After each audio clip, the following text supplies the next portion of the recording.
Hello दोस्तों, welcome to our YouTube channel dear Balaji classes by Balaji sir. एक questions बार बार आता है आपके एग्जाम में, हर साल आता है, फिगर ऑफ स्पीच। तो मैं उसी फिगर ऑफ स्पीच के बारे में बात करने वाला हूँ।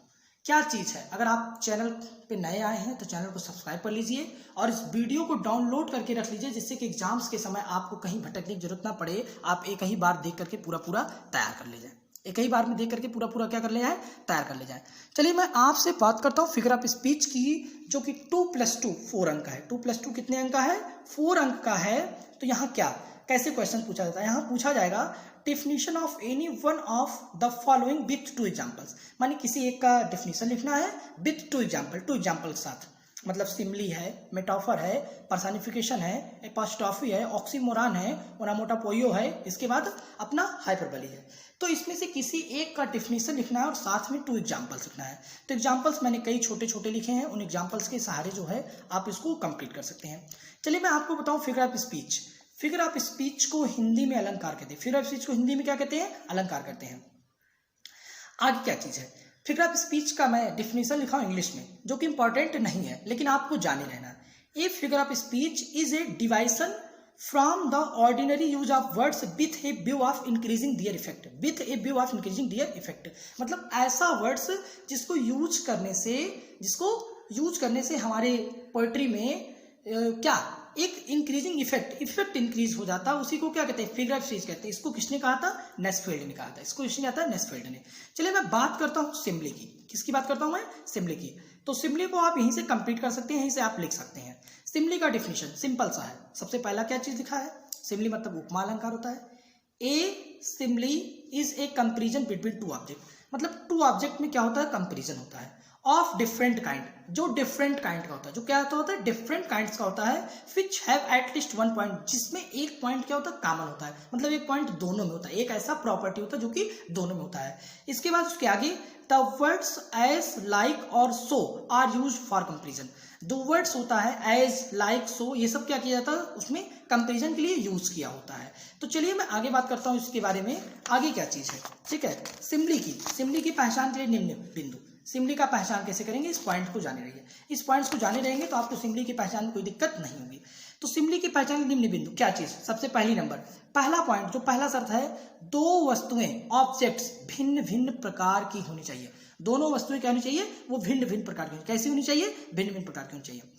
दोनों में कम से कम एक बात का गुण समान। दोनों में एक बात क्या होनी चाहिए? समान होनी चाहिए। इसके बाद समानता प्रकट करने के लिए एज, लाइक अथवा सो का एज होना चाहिए, लाइक होना चाहिए, सो होना चाहिए। चलिए मैं एग्जांपल्स बात करता हूं। I wandered lonely as child. I wandered lonely as child. मैं जो है एक बच्चे की तरह अकेला टहल रहा था। यहां पर क्या यूज हुआ है? यहां पर एज यूज हुआ। क्या हुआ? एज। दूसरा है childhood is like a swiftly passing dream. Childhood is like a swiftly passing dream, ये चीज है। इसके बाद तीसरा है live like a hermit. Live like a hermit, यहाँ भी लाइक है, यहाँ लाइक, यहाँ एज, इसलिए she is as fresh as dew. She is as fresh as dew. ठीक है, ये आगे एग्जांपल्स दिया है। I am so thirsty that my throat is as dry as bone. यहाँ थर्स्टी भी और ड्राई, सूखा, दोनों में एक गुण है। ठीक है, आगे she hangs like a star in the dew of our songs. इसके बाद लास्ट वाला एग्जांपल है my heart is like a singing bird.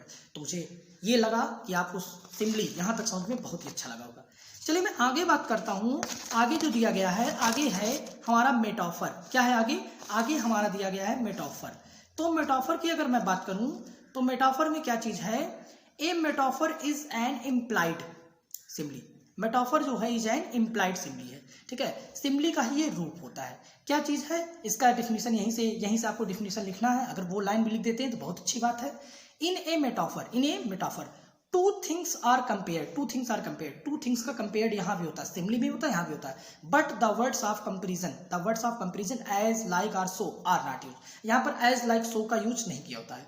तो थोड़ा सा इसमें डिफरेंस करने में दिक्कत होती है, तो इसको मैं एग्जाम्पल्स के माध्यम से समझाता हूँ। यहाँ पर मैंने 2 एग्जाम्पल्स लिया है।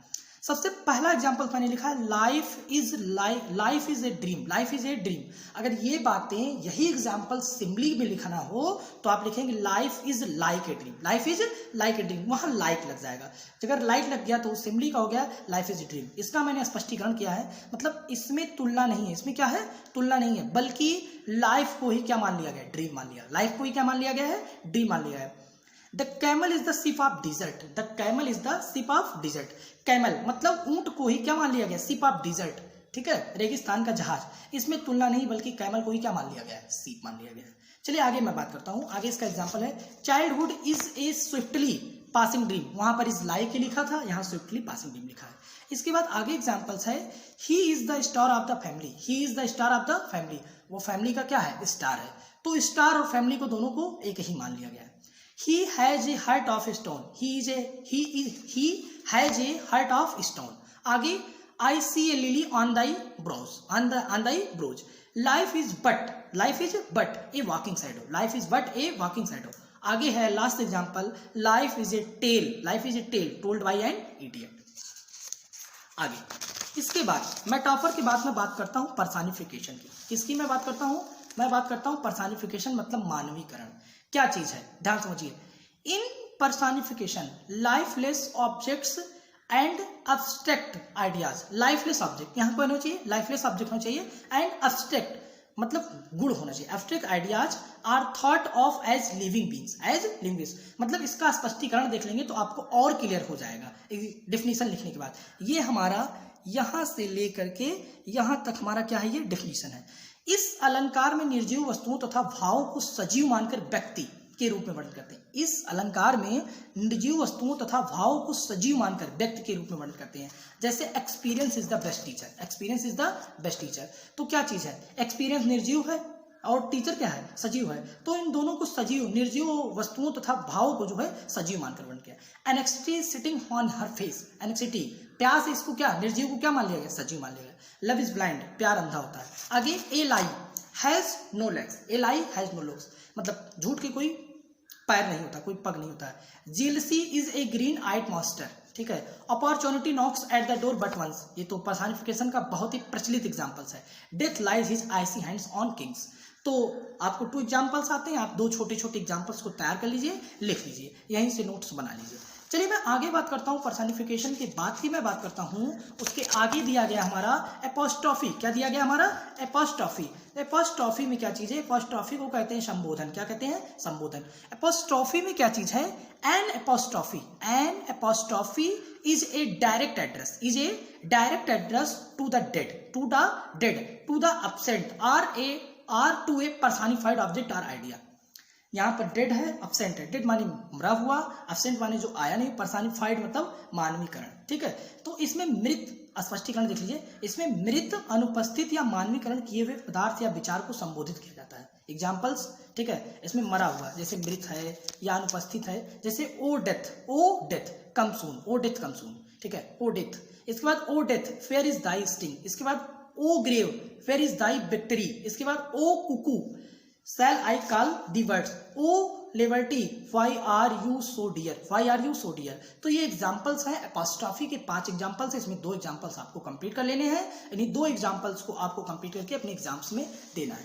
चलिए मैं आगे बात करता हूँ विरोधाभास, जिसको कहते हैं ऑक्सीमोरान। ऑक्सीमोरान में क्या चीज है, बहुत ही सिंपल सा है।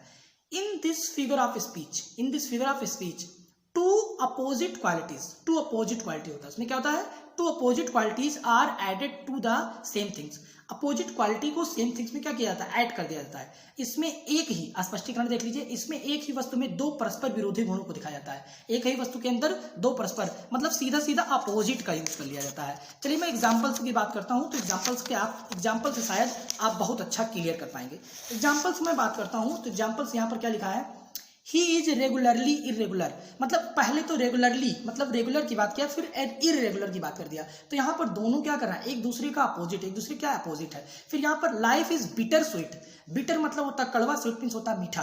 तो यहाँ दोनों अपोजिट की बात किया। क्या, इसके बाद यहाँ क्या लिखा, he was feeling sweet pan, मतलब पैन दर्द भी हो रहा है, और स्वीट मीठा दर्द हो रहा है। क्या हो रहा है, मीठा, मतलब दर्द भी हो रहा है और अच्छा भी लग रहा है, दोनों चीज है।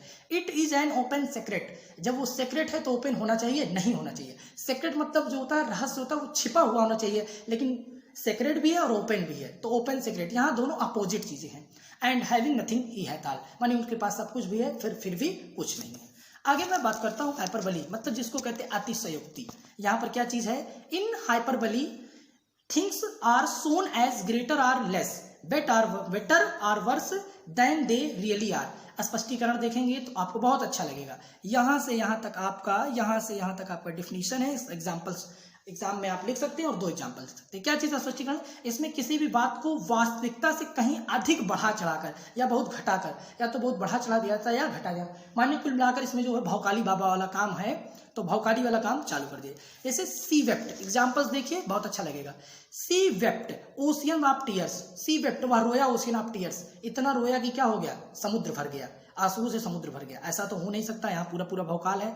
रिवर्स ऑफ ब्लड, मतलब खून की नदियां फ्लोट बहने लगी इन द बैटल, युद्ध में खून की नदियां बनी, ऐसा कुछ नहीं है, ठीक है। यहाँ पर हाइपरबल है, अतिशयोक्ति है, इस चीज को बढ़ा चढ़ा कर। इसके बाद 10,000 saw at a glance, मतलब 10,000 को देखा तो मैं क्या होगा, आश्चर्यचकित होगा, ऐसा कुछ भी नहीं है।